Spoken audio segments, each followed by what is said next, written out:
Kumbakonam 2004.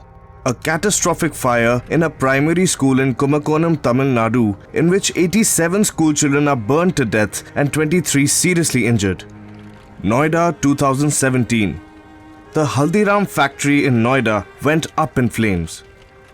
Property worth lakhs was damaged in the 15 hours it took to douse the fire. Mumbai 2018. A fancy nightclub in downtown Mumbai's Kamala Mills was gutted during a birthday celebration in a pub. The fire engulfed 3 pubs, leading to the death of 14 and injuring 21. These are just a few examples. News headlines both in India and the world are filled with stories of urban fires, which is what we are going to explore in this episode. How are fires handled? What is the science of firefighting? Precautions that are worked into our infrastructure to protect it from flames. Why is this happening? There are many reasons. High population, overcrowding, and unregulated commercial activities are frequently responsible for urban fires. In large buildings, fires are primarily due to electrical short-circuiting, overloading, improper earthing, and the use of inflammable gases. Slums and shanty areas in our city are also at high risk. Many of these are constructed from cheap materials like corrugated iron, timber, and connected to hazardous electricity lines, and this makes them particularly vulnerable to fire. Access roads are few, making passage difficult for fire trucks. And the high density and overcrowding also makes evacuation tough in these areas. And so, managing fire has emerged as a critical issue in urban planning. The economic ramification is also huge. Direct and indirect losses due to fire in India alone are estimated to be more than 1,200 crore rupees annually. With this kind of scale and extent, let us explore the infrastructure existing in our cities to handle these urban fires. And what better way to start than the capital, New Delhi, which along with Noida and Gurugram stretches over 1,484 square kilometers. So how well is New Delhi equipped to combat the hazard of urban fires? Delhi Fire Service came into existence in 1942. We started with 2 fire stations and now we have 63 fire stations in Delhi and over 3,600 full-time paid employees in different ranks of the Delhi Fire Service. We travel to a busy fire station in the historic heart of the capital, Connaught Place, to see how the system works. Whenever a fire breaks out in Delhi, calls are directed to this centralized control center. नमस्कार, Delhi fire service. हाँ sir, किस चीज़ में लगी है? Shop में लगी है sir. Once the information comes in, the process kicks off, with the command center intimating the appropriate fire station depending on its proximity to the fire. Static 1 control, static 1. Control, static 1, carry on, sir. यहाँ पर दुकान में आ गए। Water bowser on set, in charge STO Rajesh Shukla.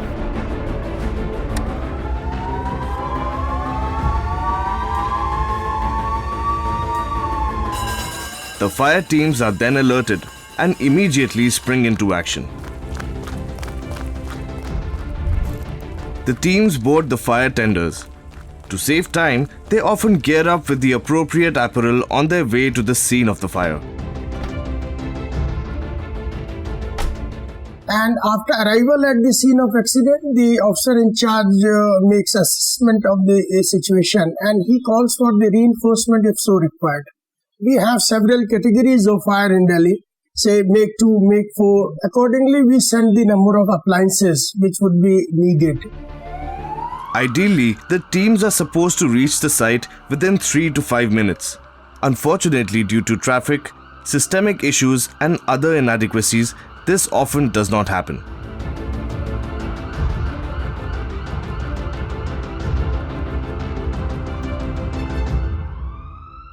The 3 to 5 minutes response time is prescribed in the developed world where there is a dedicated emergency lane.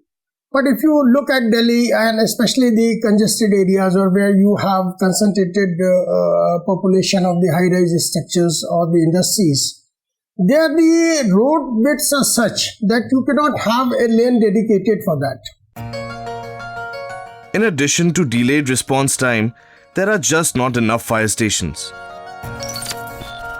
An NDRF study says there is a deficiency of about 51% in the system. The state of Delhi would need at least 55 new stations to provide adequate protection from fire. Nationally, the numbers are more worrying. There is a deficiency of around 72.75% in fire stations, 78.79% in manpower, and 22.43% in firefighting and rescue vehicles. These gaps in the system, compounded with increasing urban population and the unplanned growth of cities, has hugely increased the risk of fires like this. We now explore a case where help did not come in time, with tragic consequences.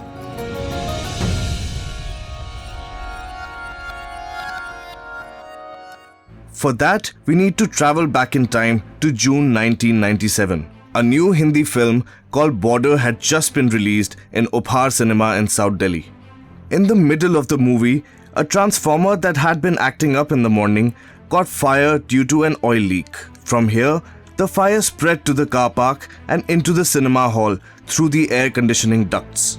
Tragically, there was a delay in the fire services arriving. In the meanwhile, people rushed to get out of the hall.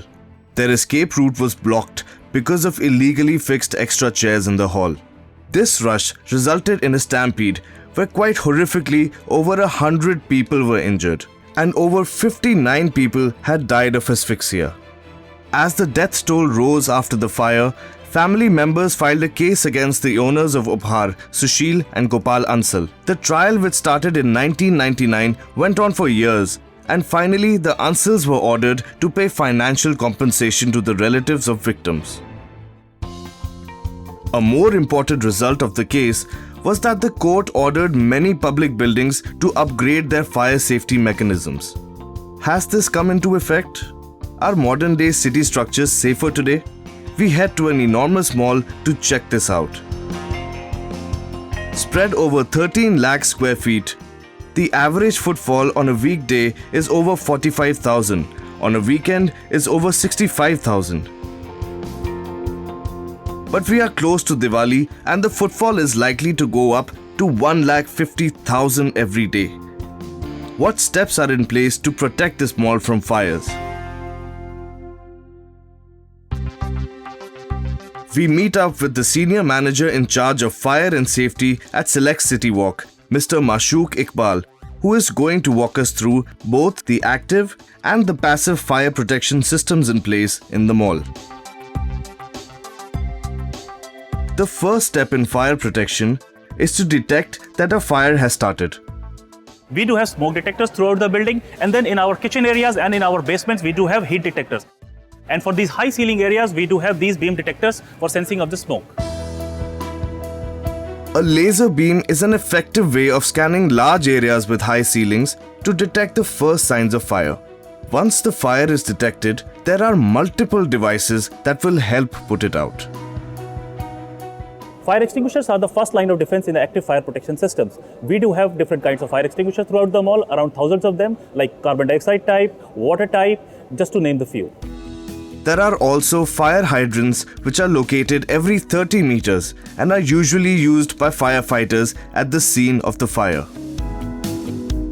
These are the automatic sprinklers installed throughout the building. These are at a distance of 10 feet from each other and are going to operate at a temperature of 68 degrees Celsius in case of a fire. Next, the building needs to be equipped with ways to control the spread of fire. Fire curtains are the important part of passive fire protection system. They are creating a smoke and a fire barrier of 2 hours from one part of a building to another.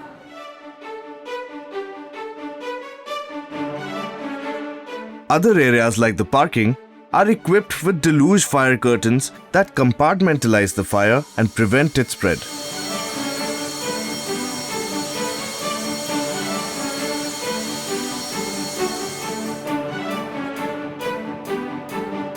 smoke management system is an important aspect of fire safety inside a building. We do have emergency exhaust systems and the emergency supply system throughout the building, and we are able to evacuate out smoke within 2 minutes from a building. Along with this, an effective evacuation plan is also critical in any fire safety planning. This needs to be made accessible so that people in the structure will know what to do in case of a fire.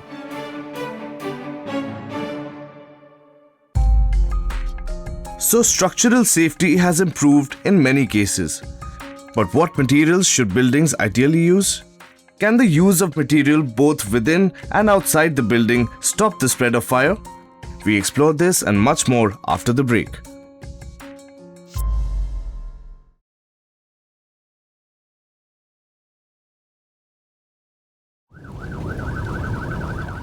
In our exploration of urban fires, we have seen how buildings are equipped to withstand fires. But often the material of the building or even materials within the building are so flammable that they play a role in increasing the scale of the fire. The fire in the Haldiram factory that took place in September 2017 spread with the speed that it did because the factory was filled to the brim with flammable materials like gas cylinders, cooking oil, and packing materials.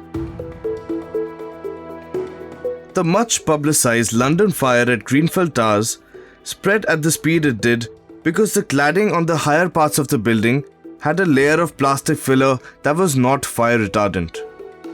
The fire in Kamala Mills was because of a spark of a hookah that then went on to the curtains and thatched roof and then blossomed into a full-fledged fire.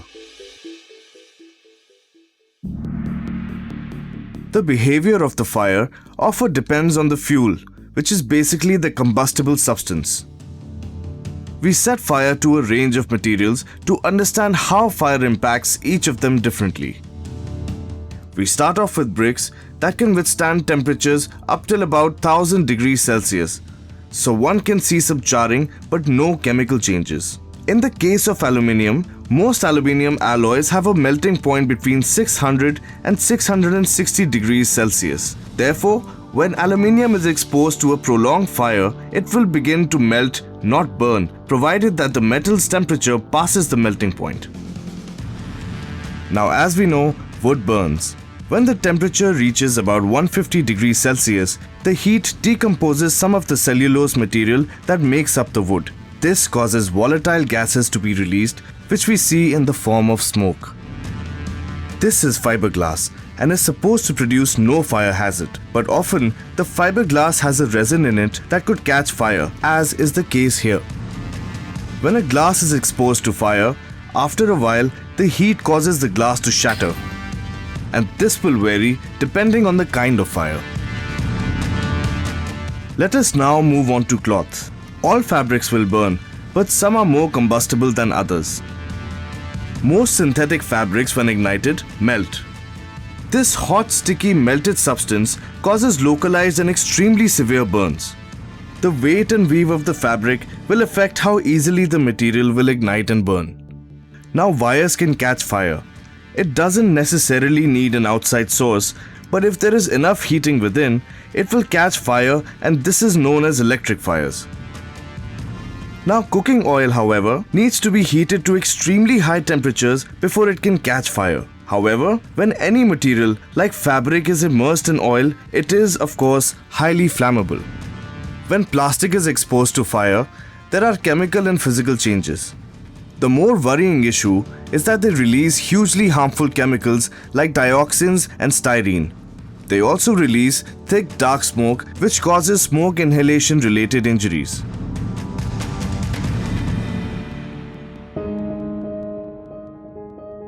Now let's move away from all this theory to some practical issues that each of us can remember if we are ever faced with a fire. First, we need to know about the fire triangle. Fire happens only when three factors come together: fuel, which is something to burn, oxygen, and heat. Now, fire extinguishers work by removing heat, air, or both. There are three main types of extinguisher, and they work in slightly different ways. Water extinguishers, which are the most common, are essentially tanks full of water. These work by removing heat from the fire. Dry chemical extinguishers are tanks of foam or dry powder. They work by smothering the fire. When you put a layer of powder or foam on the fire, you cut the fuel off from the oxygen around it and the fire goes out. Carbon dioxide extinguishers contain a mixture of liquid and gaseous carbon dioxide. When you release the pressure, the gas expands enormously and makes a huge white jet. Carbon dioxide smothers the oxygen, and when it turns from a liquid back to gas, it sucks in a massive amount of heat from its surroundings, thereby putting out the fire. Now that we've understood the working of these extinguishers, we are trying to see if there are materials that could help retard the spread of fire. For that, we traveled to the Indian Institute of Science Education and Research, ISER in Kolkata, to see how scientists here have come up with a revolutionary new material that can safeguard wood, paper, and metal against fire. When this material is coated on an easily combustible material like matchstick, it does not ignite. This new material is quite a tongue twister. It's a combination of polyhedral oligomeric silsesquioxane and diphenylalanine. Now, when this material is coated on a substance, it will give it high thermal stability as well as a fire retarding ability. So if we have two matchsticks, one with and one without the material, what will happen? The one with no coating will burn completely. In the coated matchstick, the fire stopped as soon as it reached the coated material. It both retarded and extinguished the fire. This new material is soluble in organic solvents at room temperature, which makes it easy to apply on paper, wood, and metal surfaces. It also prevents corrosion and decay. Quite a remarkable innovation. So, the innovations can stop some fires, but with each new innovation, new ways of fires are springing up, like phones catching fire. How does that happen? And what can we do to stop it? Keep watching to find out.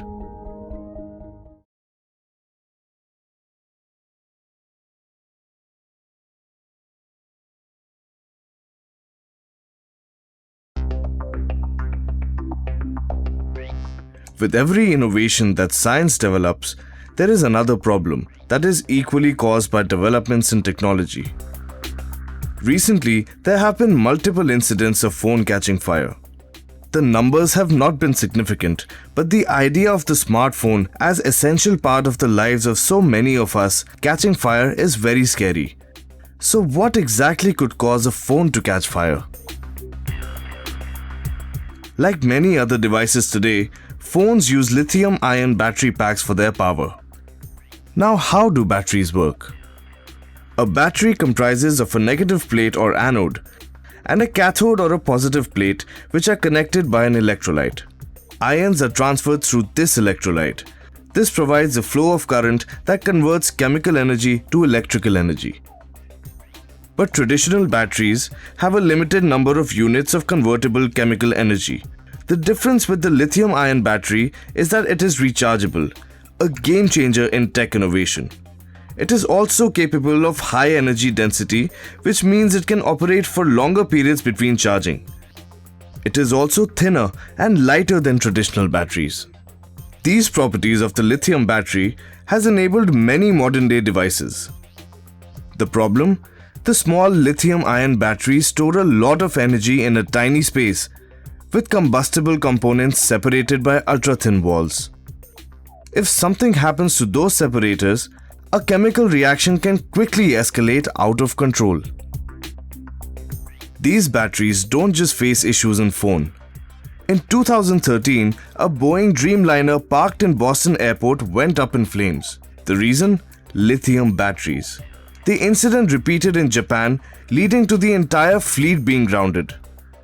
There have also been several fires in Tesla's electric cars when the lithium batteries have been damaged, leading to fires.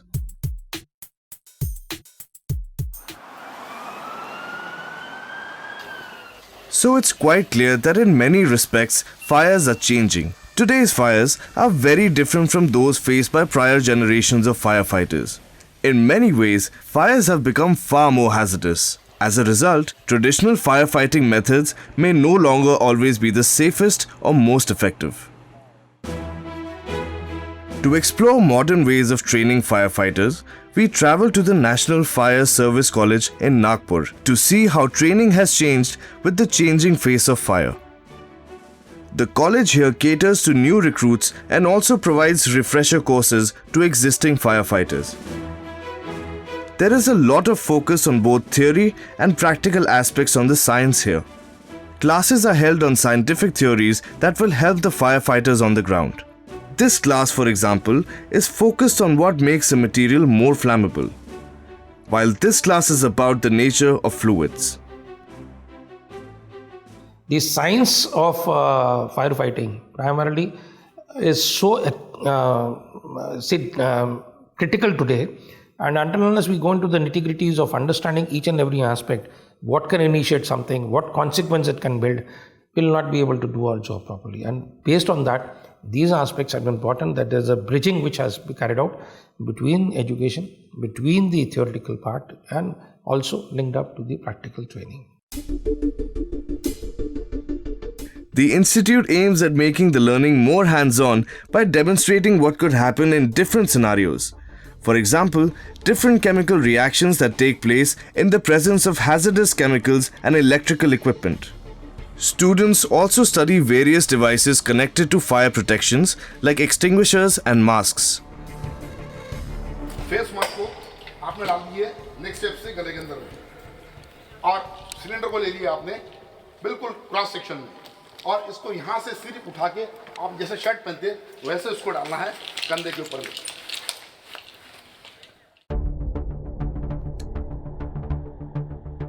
Of course, the students are trained in practical aspects also, like what it takes to put out a fire.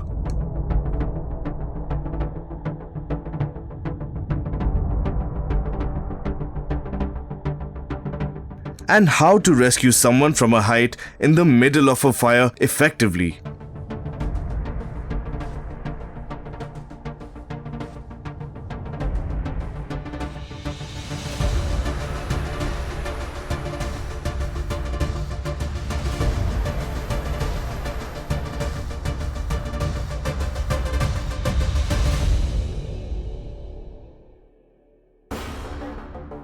The courses here are graduate courses and are training an entire generation of firefighters to cope with the changing face of fire. Before we leave you, here are a few pointers to keep in mind if you are ever caught in a fire. Now, if a person catches fire, the rule is stop, drop, and roll. That is, if you are on fire. If it is someone else, smother the flames with a wet towel if you have one, if not, a dry towel. Now, if there is a fire in your home or office, firstly make sure you have an extinguisher and that you know how to use it. Plan the easiest evacuation route out of the building, and if there is a shut door, always check if it is hot before you open it. It is good to have all the information we need as our cities become more prone to fires. As old risks die down, new ones come in. And it's good to know that technologies are changing to handle this ever-present risk.